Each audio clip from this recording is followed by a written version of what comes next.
Hey everybody, welcome to BK's Bullets. Today we're going to be talking about Season 2 of The Boys.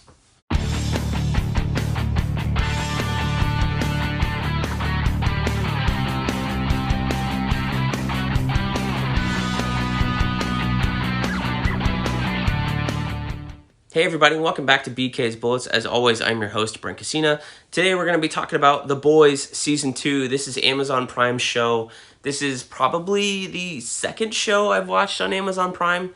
Actually, it was the first show, and then I watched Upload on Amazon Prime, and then I've watched Season 2. So yeah, 2 shows on Amazon Prime I've watched, and we use Prime mostly for shipping. But yeah, I gotta say, I love The Boys Season 2. I thought it was fantastic. So originally, I had watched The Boys last year, and I thought it was brilliant. I think I have a review up here on the channel as well for that season. So if you haven't seen The Boys at all, don't watch this episode, this review. Go and watch it, and then come back here. So this will be, full of spoilers for Season 2. So don't watch it unless you've seen all of Season 2. Because who knows what I'm going to get to. We're off the cuff, right? So I'd watched Season 1 by myself last year when it came out. I really enjoyed it. I went and read the comic book series. Really enjoyed that, even though they are very different. Like, the comic book series is very dark, very violent, and with a big tongue-in-cheek the entire time. Like, if you read the Boys comic book like this, you're going to have a good time. Like, it's making fun of superheroes the entire time. And it's downgrading them and dissing them. Kind of like Alan Moore disses our comic books right now. But it's doing it in a tongue-in-cheek way that it's like, kind of having fun with it, but also recognizing that it's playing into those same tropes that it's making fun of. So that's the comic book. But it's very different from the show, as Season 2 is shown. Like, Season 1 pretty much was the first arc of the books in terms of like trade paperbacks or something. You introduced all the characters. That was pretty much the same. We had the female come in, and that was the same.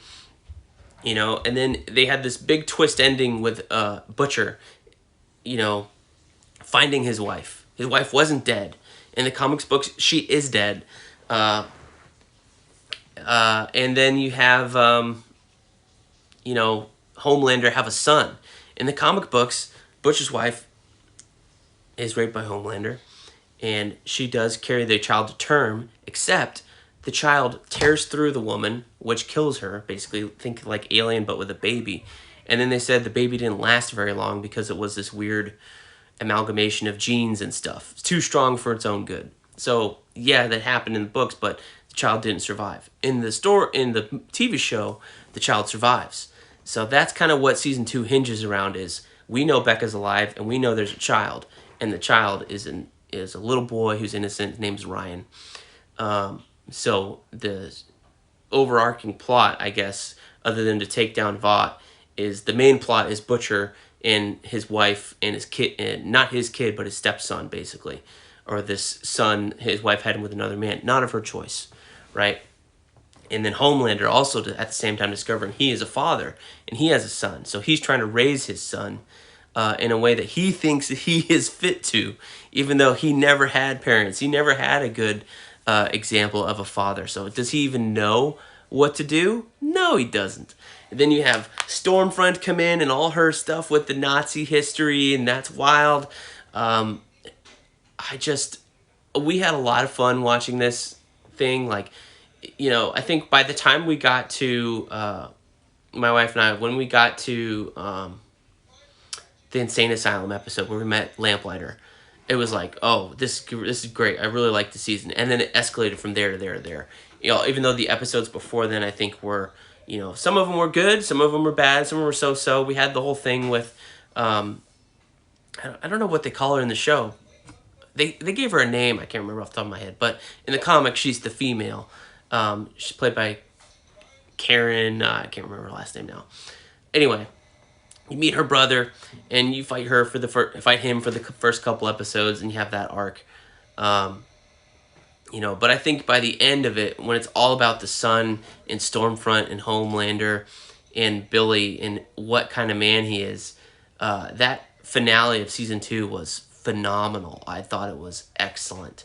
Just everything coming together and just seeing, like, it gave me moments where I was thinking of, is Billy really going to do this? Is he really going to do what he just said he was going to do? And then to see at the end, he's so brought down by the events that, he doesn't go through with it. And the whole time you're like, but I want you. You're a prick. I want you to do it. I want you to do what you said you were going to do. And then him not to do it, you're still not disappointed. You're still like, oh, good for you, Billy. You're a good man after all. It's just phenomenal. And to see Homelander too, like, have such a big heart to want to be a dad and to want to impart his son with his knowledge or whatever and raise him up as a superhero instead of a human being. That's your first mistake, buddy. And then at the end, when it's like his son chooses, that he's scared of him. He's scared of Homelander. And he sees that Homelander doesn't even stop to try because he doesn't know what love is. He's never been loved. So he doesn't even know that as a parent, I'm looking at my kids in the playroom behind me here, you have to go and try anyway, even when your kid doesn't want you to. And that's what makes them love you, is that because you're always there. Always there. Homelander doesn't even have a clue. So he just up and leaves because he doesn't know what parenting is. He doesn't know what love is. So it's a really, really good show. And I thought season 2 was phenomenal. It's funny because I watched season 1 by myself because I didn't think my wife would want to watch it. And then we're in the middle of this pandemic. Season 2 is about to start. And I'm like, hey, I want to watch season 2 of The Boys in a couple weeks when it comes up. Do you want to watch season 1? I think you would like it. So sure enough, she loves it, which brought great joy to me because now I have someone to watch it with. Because I binged the first season. It was bingeable, whereas season 2 was week to week. And there was some consternation about that. But, having my wife sit there and watch it with me and love it as much as I did and love Carl Urban saying, cunt all the time or fucking diabolical, just brought smiles to our faces and some happiness and levity to this weird pandemic time we're living in 2020. So, thank you, boys. Thank you, The Boys. Thank you, Amazon. Thank you, Eric Kripke. Thank you, Garth Ennis. Thank you, Derek Robertson.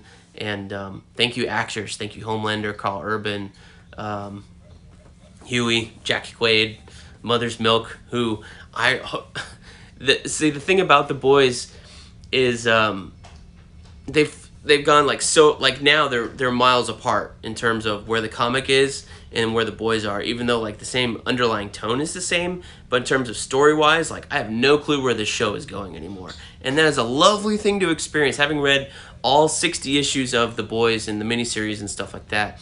They're collected in I think it's 6 or 8 volumes right now. But I've read all those. But I have no clue where the show is going, and that is so fun to experience. Didn't even know you think you know where it's going, and they don't. There are things that I want to see. I want to see the legend pop up.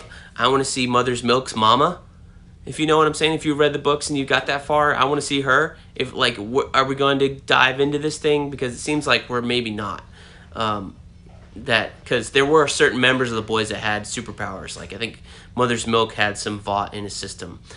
They did allude to his dad and talk about his dad a little bit, which was straight from the comic books. His dad was a lawyer that was fighting a battle with the Vought Corporation and lost. And basically, the last long years of his life he spent fighting this corporation. And, Mother's Milk's really torn up about that because his dad paid more attention to that, trying to get justice for his family, than he did to his family. So I hope we delve more into that history in this backstory next season. If we ever get a next season, thanks pandemic. So anyways, I really like season 2. I thought it was phenomenal. Let me know what your favorite moment was. My favorite moment, I think, was the finale. That final showdown in the woods between Butcher and Homelander, and the son Ryan, and Stormfront, all that. I love that. I think was my favorite moment. My second favorite moment was the guy in the insane asylum with the 11-foot long dick wrapped around Mother's Milk. That was hilarious. Yeah, so many wild moments from the show, and I'm glad they're going there. It makes it so much fun to watch, to see it go there. Another thing we do have to look forward to is the Invincible animated show coming soon to Amazon Prime in 2021, and that looks good. So I've read about maybe half almost half of Invincible of the run. I haven't read it all. I want to go back and reread it from the beginning and go through to the end. But I'm looking forward to that show because I know that show right now, like that teaser looks like it's just a father-son superhero show, and it's not. It's not. I don't know if they're going to get there in the first, like, take the entire 8 episodes to get to that turning point. Like, I think it's issue 12 in Invincible. It's either 6 or 12, where it spins on its head, and you're quickly like, whoa, what the hell is this world? But it seems like they're hinting at that a little bit because they do show some of the ultra-violence and stuff that's featured in Invincible. You know, it's a very realistic take on superheroes again, similar to The Boys, but less tongue-in-cheek. More of, like, everything's a little bit rosier instead of, like, The Boys is all superheroes are assholes, and Invincible is superheroes can be good guys too, but let's be realistic. When you punch somebody with super strength, you're going to punch a hole in them. And that's where Invincible is, like, kind of where it enters the ultra-violence category. So I'm looking forward to that. But I'm interested to see where they put that twist. If they put it in the middle of season 1, the middle or the end of episode 1 or 2, or at the end of the season. I hope it's more towards the middle because I want enough of that, but I want the twist to happen in the middle of the show and the show to turn on its head the way the comic did, and for viewers to experience that and go through the aftermath of what's really going on and what this world is really like. So that's all I have to say. So anyways, guys, let me know if you enjoyed The Boys Season 2 as much as I did. I would give it 5 out of 5 stars. Big thumbs up. Good job, everyone. And hope there's a Season 3, and I can't wait to watch it whenever you guys get around to it, thanks to the pandemic. So stay safe out there. Let me know what you guys thought down below. Like, comment, share, subscribe, all that stuff. And we'll see you guys next time in the Funny Pages.